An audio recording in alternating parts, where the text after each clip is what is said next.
이젠 두 번째 이슈로 넘어가 볼게요. 두 번째는 수급 집중입니다. 반도체가 좀 눈에 띄는데요. 이슈 열어주시죠.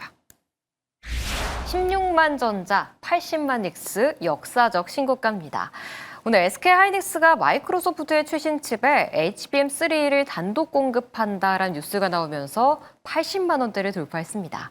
특히 또 수급도 1월 들어서 외국인은 전반적으로 좀 팔자세를 보였었는데 오늘은 좀 눈에 띄는 수급이 들어와 주기도 했거든요.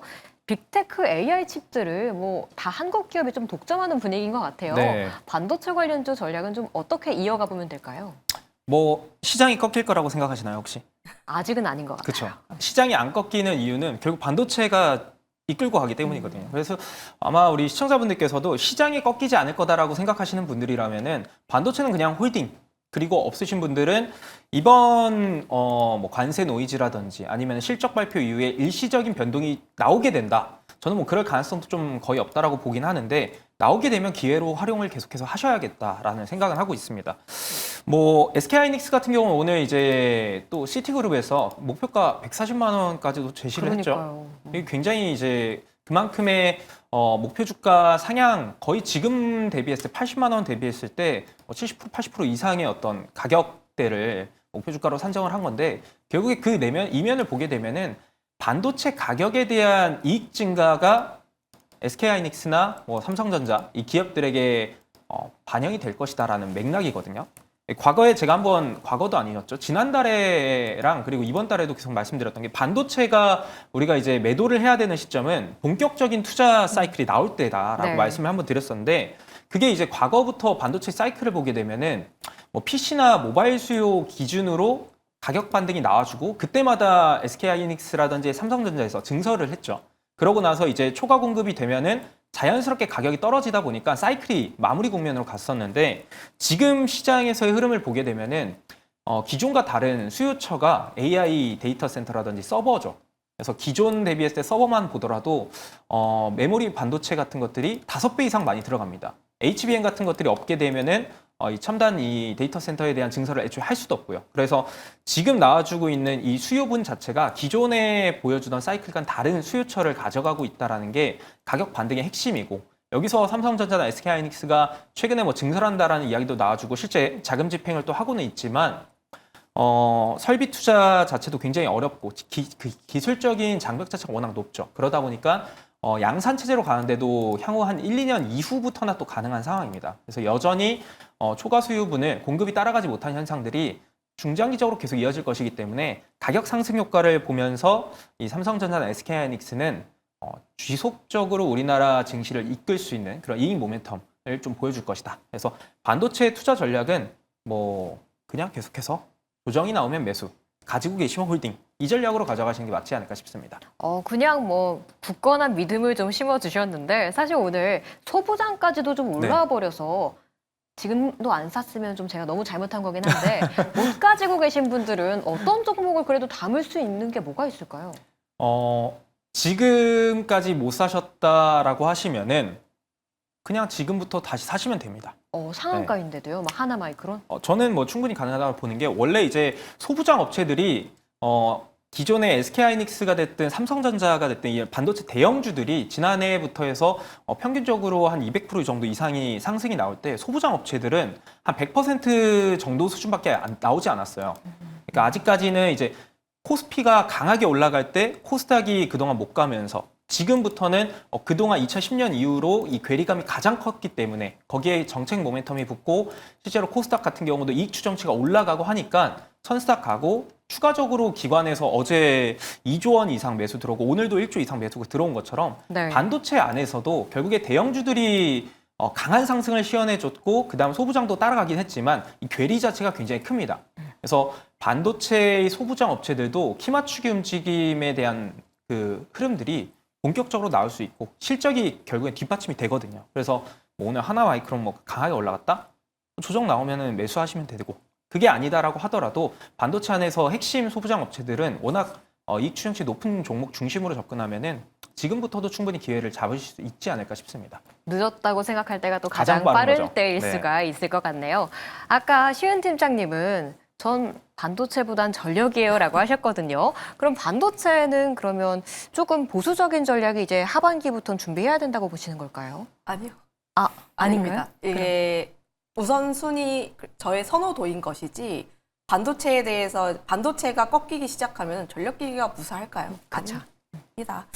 반도체 같은 경우에도 저도 없으신 분들은 왜 지금까지 안 사셨을까 네. 의무심을 가지지만 그래도 지금 잘 매수를 해보신 게 맞지 않을까라는 생각을 가지고 있고 29일에 이제 실적 발표가 그래도 나오는데 그때 흔들림이 만약에 나온다면 그때가 기회이지 않을까라는 생각을 가지고 있어요. 사실상 우리나라에 대해서 투자를 진행을 하기 시작한다면 첫 번째로 세팅을 해야 되는 게 반도체입니다. 결국은 지수가 움직이기 위해서는 반도체가 먼저 움직이고 그다음 수급이 들어오면서 끌어올릴 필요가 있는데 여기서 만약에 반도체가 무너진다면 사실상 우리나라 국장에 대한 투자 사이클이 약간은 무너지는 부분들이기 때문에 가장 먼저 세팅을 할 거면은 비중이 반도체 쪽에 조금 더 우위를 둘 필요는 있다라는 생각을 가지고 있고 네. 다만 전력기기 같은 경우에는 제가 선호도를 조금 더 우위에 있다라고 하는 게 사이클이 조금 더 길다라는 점들이에요. 그리고 보통 이제 전력기기 같은 경우에는 좀 강성 주주분들께서 많습니다. 네.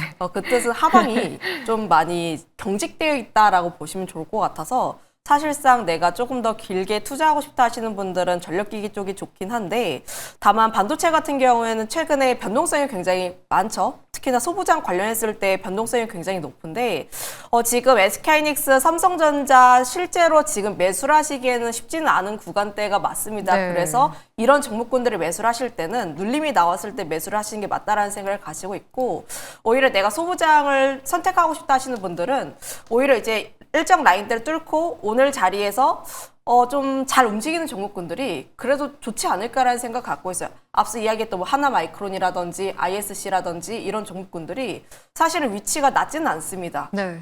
하지만 시장에서의 곽강을 받고 있는 종목군들이 오히려 차트적으로나 혹은 수급적으로나 조금 더 이제 시장에서의 관심을 더 많이 받고 있기 때문에 오히려 이제 소부장 종목군들도 좀 고가권 있는 종목군들을 조금 더 관심 있게 보자라는 의견 드리도록 할게요. 약간 추세 매매를 굉장히 좋아하시는 것 같아요. 네, 추세 매매를 좋아하기도 하는데 사실 지금 추세가 가고 있는 종목군들만 또 가고 있어요. 사실 지금 뭐 지수 5,000P, 3,000 이런 얘기가 나오는데 지금 많은 분들께서 이제 슬슬 내 종목이 조금씩 올라오는 수준입니다. 그 뜻은 지금 지수가 올라가는데 특정 종목군들만 기여를 했다라고 보시면 좋을 것 같아서 지금 상황에서 그래도 추세 매매를 해보시는 게 그래도 좋은 선택지가 아닐까라는 의견 드려보도록 할게요. 네, 알겠습니다. 이렇게 반도체에 대한 이야기 짚어봤고요. 이제는 2차 전지도 안 볼 수 없을 것 같아요.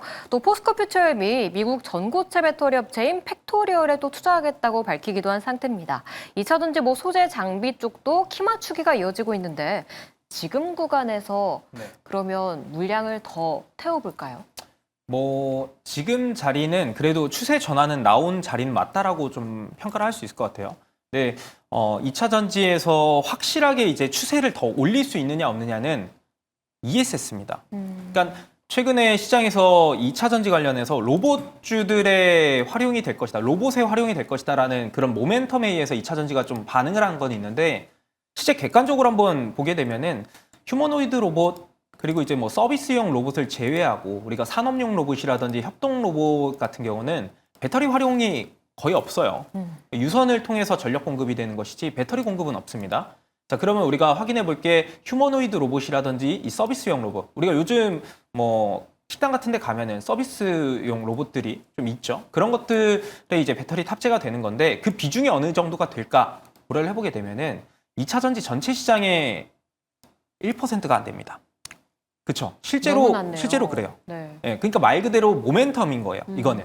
그래서 로봇이 휴머노이드 로봇이 양산이 되고 개화가 되고 로봇주들이 잘 올라가서 2차 전지도 같이 영향 받으면서 올라간다? 이거는 딱 모멘텀 정도로 그칠 내용인 것이고 물론 이게 안 좋다는 건 아닙니다. 주가가 추세적으로 밀리던 구간에서 어느 정도 이제 악재성 요인들 12월에 들렸던 거를 해소하고 모멘텀이 들려오면서 바닥 다지기는 만들어준 상황인데 여기서 더 올라가기 위해서는 결국에 중요한 게 앞에서 말씀드렸던 ESS에 대한 거. 지금 미국 공장에 있는 뭐 LG 에너지 솔루션이라든지 SK온 같은 경우, 삼성 SDI도 마찬가지고 미국에 있는 공장 라인 자체가 기존의 전기차용 생산 라인을 이제는 ESS용 생산 라인으로 좀 체제 전환을 하기 시작을 했습니다. 여기서 이제 올해 들어서 그 관련된 AI 데이터 센터라든지 이쪽 물량으로의 ESS 수주 건수가 나오기 시작하면은 그때는 좀 더 공격적인 매매를 하셔도 괜찮은 타이밍이 될 거다.